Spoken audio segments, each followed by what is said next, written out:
Da da da da da da da da da da da da da da da da da. Welcome to disenFRIENDSchised, the podcast where we dissect each episode of Friends one at a time, identifying disenfranchised grief in each.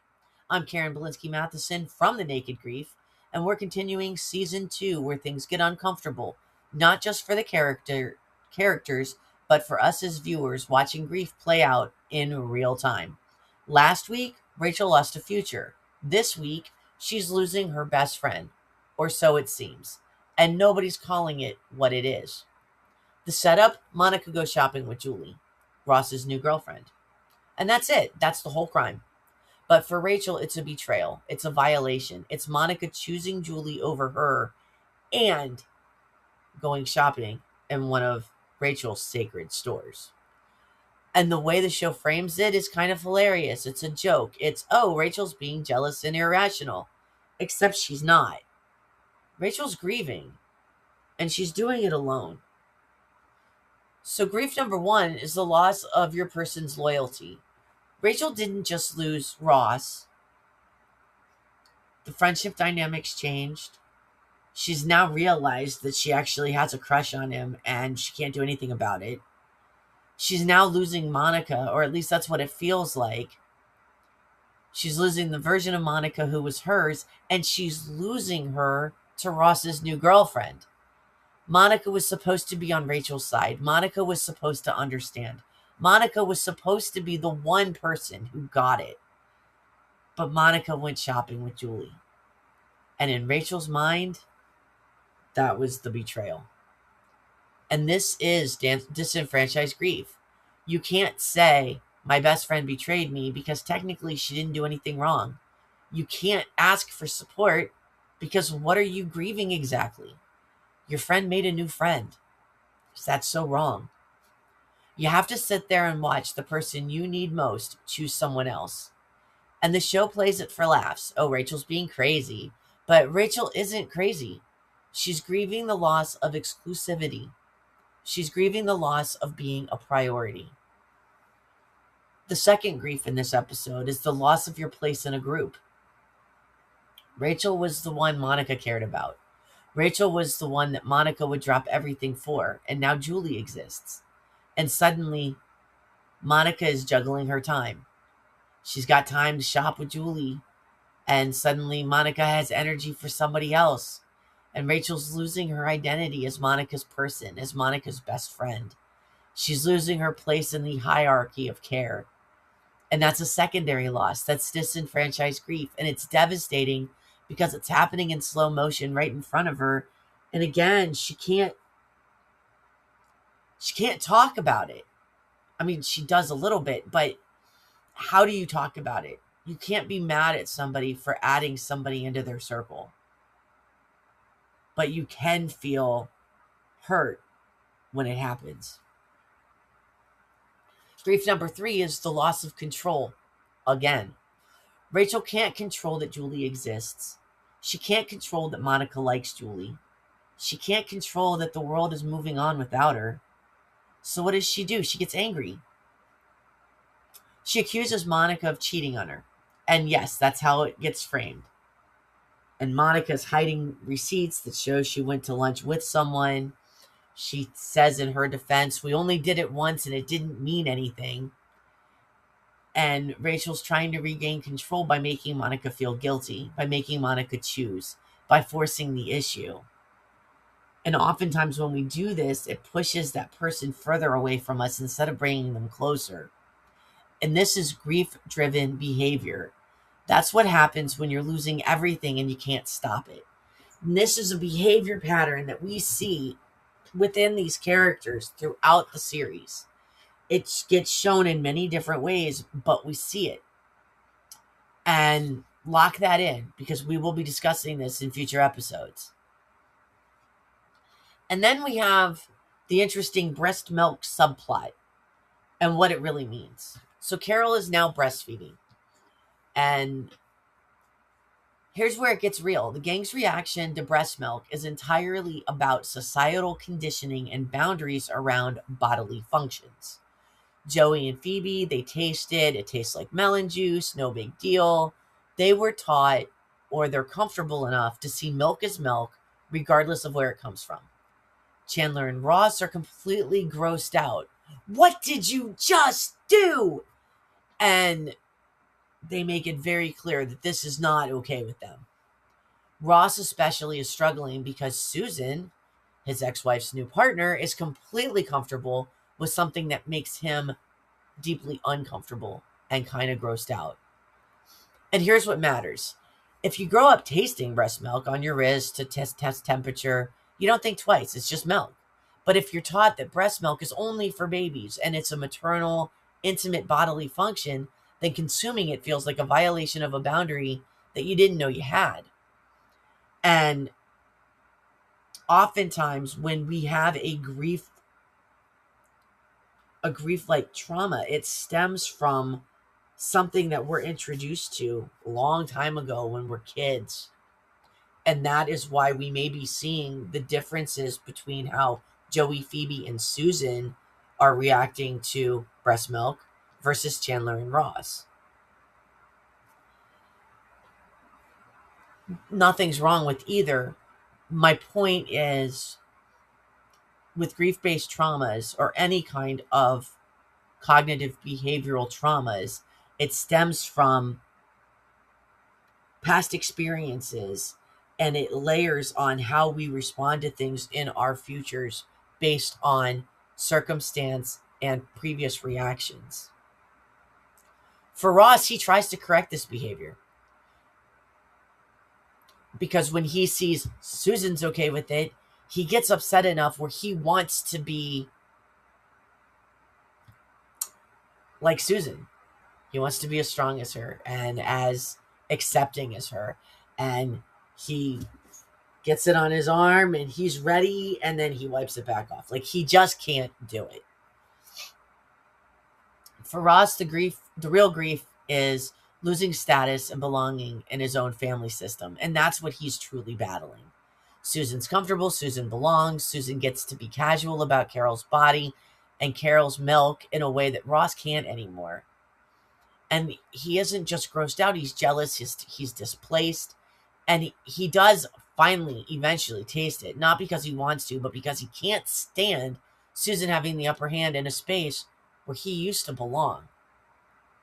And that is true grief. But kudos to Ross, because he identified that cognitive behavior and he tried to change the pattern. And that is very difficult to do without actually doing some harder work involved. And they did it within a couple of minutes in an episode. So kudos for them educating us on this.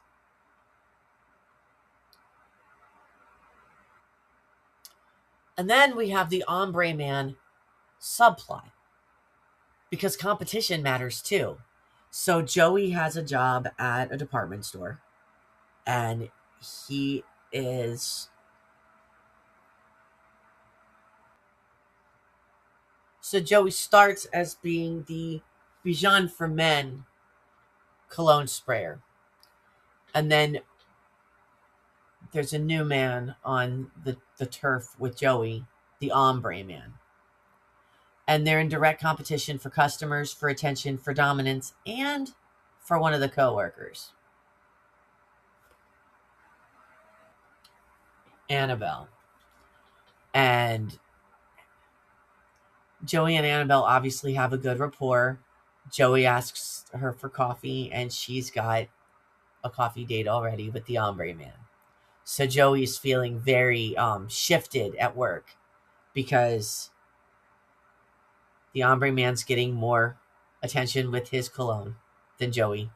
Joey is now forced to go from dressing in a tuxedo to dressing like a cowboy and spraying ombre as well.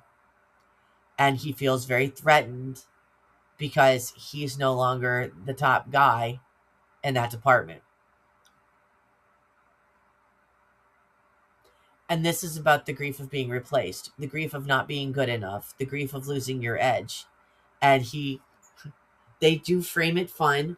He walks into his apartment in his cowboy attire, and Chandler's in the kitchen doing dishes. And Joey sits down, and Chandler pours him a glass of milk or juice, and they start talking, and Chandler gives him a little pep talk, some good coaching moments, and says, "This isn't even your real gig. You're an actor. This is just to get you through and pay the bills. So what do you care? It's just a job, and now you get a different costume." And but they frame it like Joey's in a saloon, which is cute.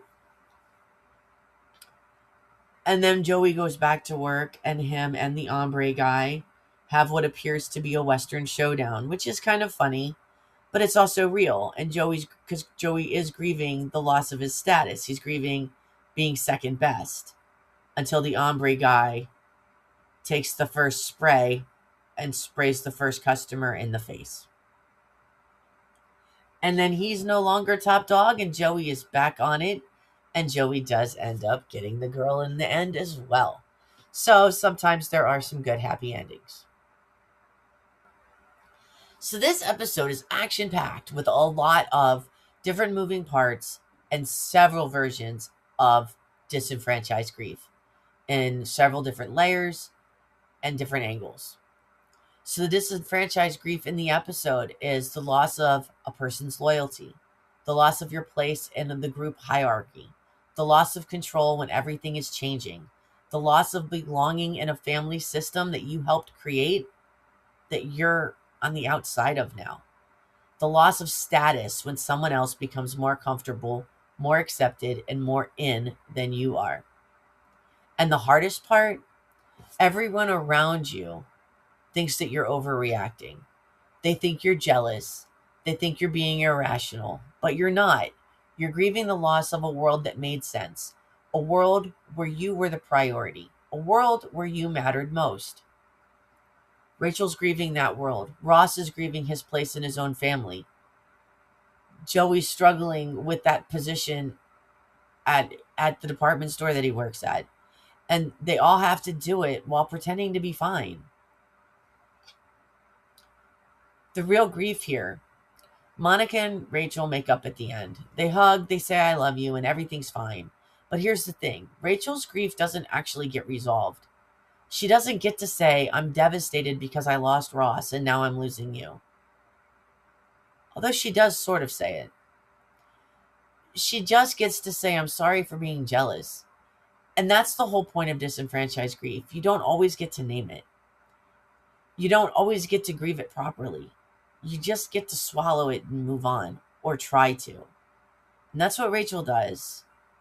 And that's what we all sometimes do.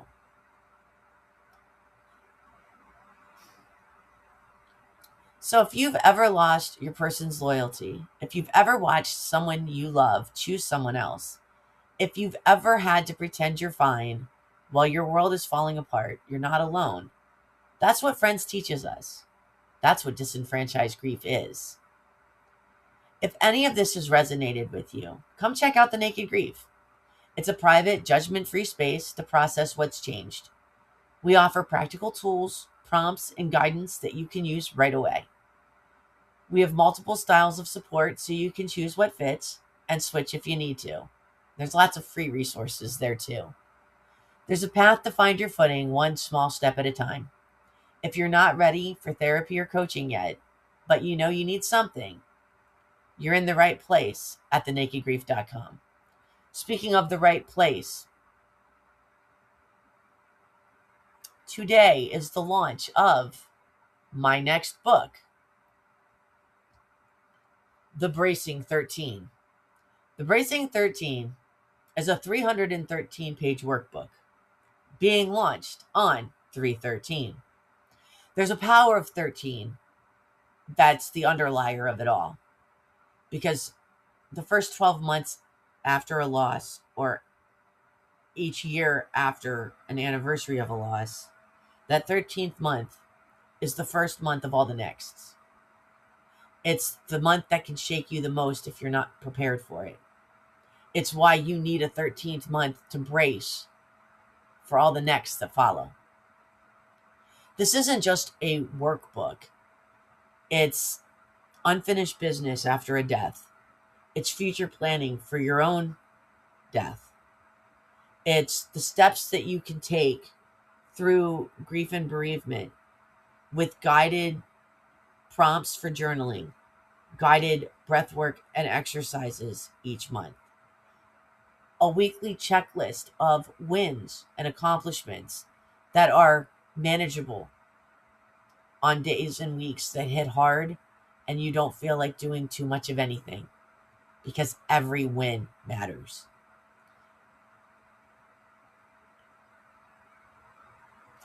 There's also a 13 chapter story within this book. So it's a calendar, it's a weekly planner, it's a weekly journal, it's a weekly wins checklist, it's a 13-month chapter book, as well as unfinished business prompts, grief guidance, coaching guidelines and support, and future planning for your own wishes if you can't speak for yourself and don't want your family to have to make decisions for you. Check it out. It's available at Amazon and on thenakedgrief.com today. Until next time. Da da da da da da da da da da da da da da da da.